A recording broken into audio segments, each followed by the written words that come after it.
हम आप पार्टी के खिलाफ इसलिए हैं क्योंकि उनका जो रवैया अब ये है कि वो मोदी से ज्यादा हिंदुत्व की आइडियोलॉजी पर चल रहे हैं और हम पर इल्जाम लगा दिया जाता है। कांग्रेस और आप पार्टी कहती है कि ओवैसी बीजेपी का बी टीम है और बीजेपी ये कहती है कि ओवैसी मुल्क के खिलाफ है। तो उन लोगों की औलाद हूं जिन्होंने जिन्ना के पैगाम को ठुकराया और भारत को माना। मैं तो उन लोगों की औलाद हूं जिन्होंने पाकिस्तान को पाक नहीं माना, भारत को पाक इसलिए माना क्योंकि ख्वाजा अजमेरी की सरजमीन है। क्या हो, मुझे तुम क्या पुकारते हो उसकी कोई फिक्र नहीं है, क्योंकि मुझे मालूम कि जब तक अल्लाह मुझे जिंदा रखेगा, सेहतमंद रखेगा, ये तमाम लोग मुझ पर इल्जाम लगाते रहेंगे। तो मैं इनसे इतना ही कहूंगा कि कोई पत्थर से ना मारे मेरे दीवाने को। गुजरात के बच्चियों से कहेंगे कि नहीं, बाप की जायदाद में हक नहीं मिलेगा, कन्यादान तुम्हारा हो गया, उसी में सब खत्म हो गया। बताओ बीजेपी वालों, इसका जवाब दो। जवाब इनके पास नहीं है। निशाना मुस्लिम महिलाएं। अरे मुस्लिम महिलाओं को अगर इंसाफ दिलाना था तो बापू नगर में स्कूल खोल देते। देश की दौलत कहां जा रही है? गरीबी देश की जनता का मुकद्दर बन गया, नौजवान युवा का बेरोजगारी उसका मुकद्दर बन गया। देश के प्रधानमंत्री से एक बात पूछना चाह रहे हैं। देश के प्रधानमंत्री जब से ही आप मोदी जी बने हैं 8 साल में, देश की 60% दौलत सिर्फ 8 लोगों या 10 लोगों के पास क्यों आ गई? क्या संविधान की आर्टिकल 39 नहीं कहता कि देश की दौलत सबके पास रहे? मगर देश की दौलत किसके पास है? जो मोदी जी का चहीता है, जो उनका प्यारा है, वही दौलतमंद हो रहा है।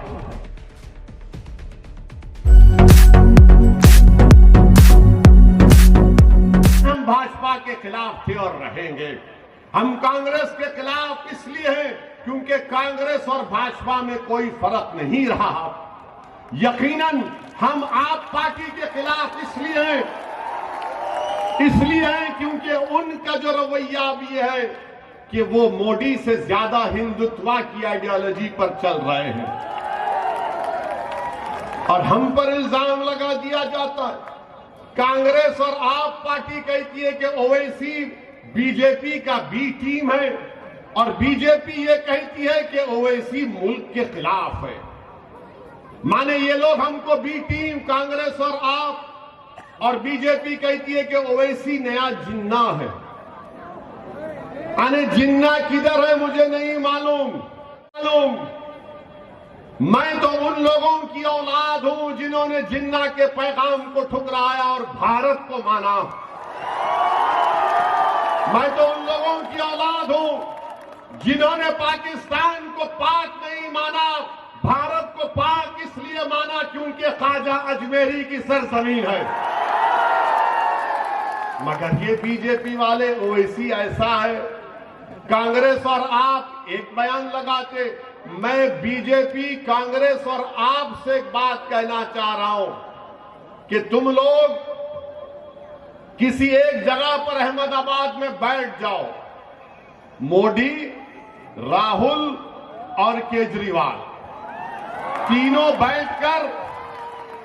बैठकर ये तय कर लो कि ओवैसी क्या है।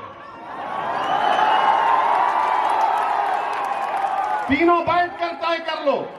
अगर तुमको चाय पीना चाह रहे, बिस्किट खिलाना तुमको है मंजूर, तो मैं साबर भाई को बोलूंगा कि जरा चाय बिस्किट का इंतजाम करो। मगर तीनों एक बार बैठकर तय कर लो कि मैं क्या हूं।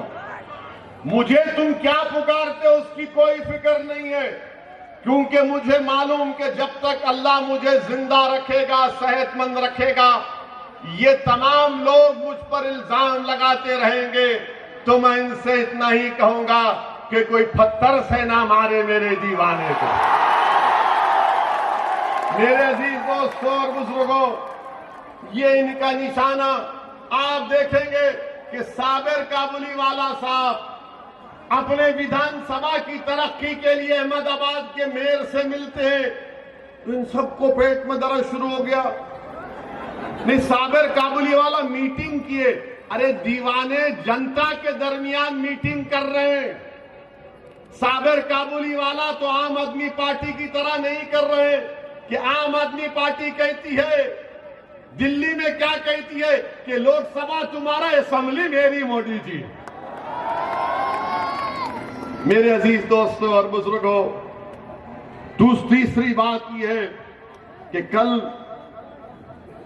बीजेपी की तरफ से ये ऐलान आया कि गुजरात में यूनिफॉर्म सिविल कोड बनाएंगे, यकसा सिविल कोड बनाएंगे। अब आप बताइए, हम और फिर आज हमारे मीडिया के लोग हमसे मिलने आए, उन्होंने कहा कि नरेंद्र मोदी की कैबिनेट के गुजरात के एक सीनियर मंत्री हैं रूपाला साहब ने कहा कि एक देश में एक कानून रहना। भाजपा वालों, मेरे कान में फूल नहीं है, मैं जानता हूं हकीकत क्या है। बीजेपी कहती है कि एक देश है तो एक कानून होना चाहिए। बीजेपी को यह समझना चाहिए कि आपके पास थम्स अप लोग होंगे, हमारे पास नहीं है।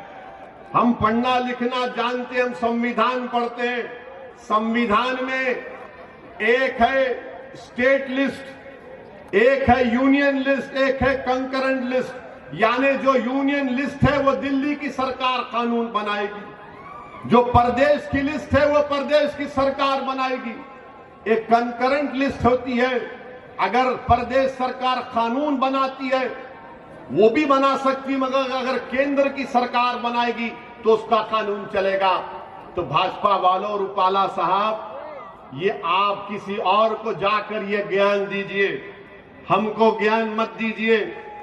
सीआरपीसी में, आईपीसी में कितने अमेंडमेंट होते हैं। आप बोलते हैं देश में एक कानून होना, तो चलिए क्या हिमाचल प्रदेश में कोई गुजरात का आदमी जाकर एग्रीकल्चर की जमीन खरीद सकता? नहीं खरीद सकता।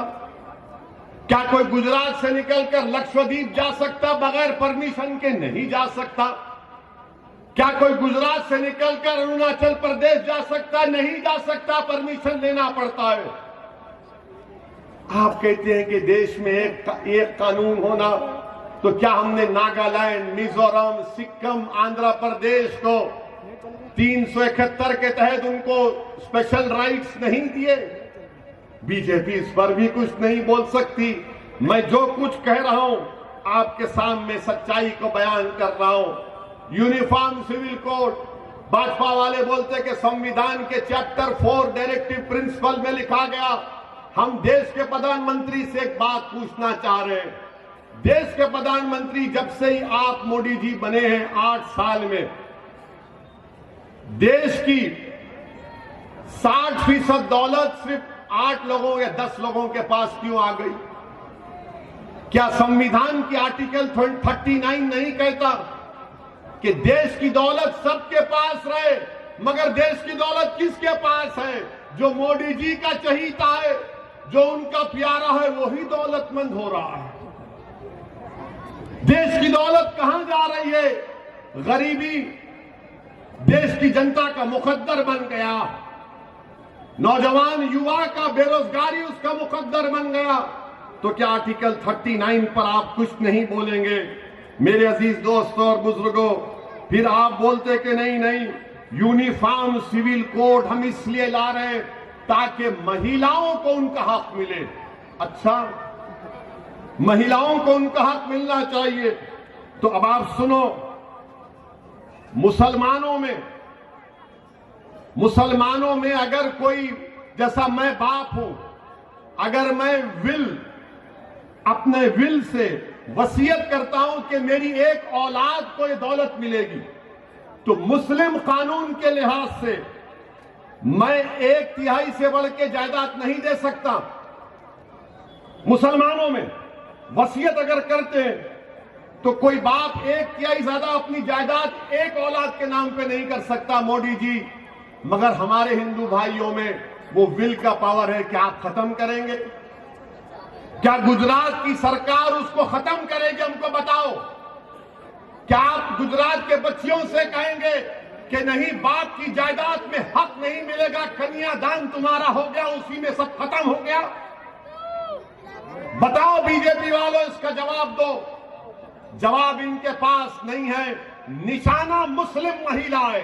अरे मुस्लिम महिलाओं को अगर इंसाफ दिलाना था तो बापू नगर में स्कूल खोल देते।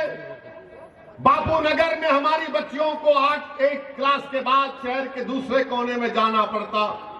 मगर निशाना क्या है आप जानते हैं। और हिंदू ज्वाइंट फैमिली में इनकम टैक्स का रिबेट मिलता, मुसलमानों को क्यों नहीं मिलता? मोदी जी, हमको भी दो, हम भी इनकम टैक्स कम पे करेंगे। मगर उस पर बात नहीं करेंगे। अब आप की बात करते हैं मुस्लिम महिलाओं को इंसाफ मिलना चाहिए। तो मोदी जी की सरकार ने एक सर्वे किया और सर्वे में बताया गया कि 2000 से 2019 तक 90 लाख बेटियों का मिसिंग है। यानी जब मालूम हुआ कि मां की कोख में बेटी है तो 90 लाख बच्चियां मिसिंग हो गई। उसको अंग्रेजी में कहते हैं फीमेल इन्फेंटिसाइड। बताइए बीजेपी वालों।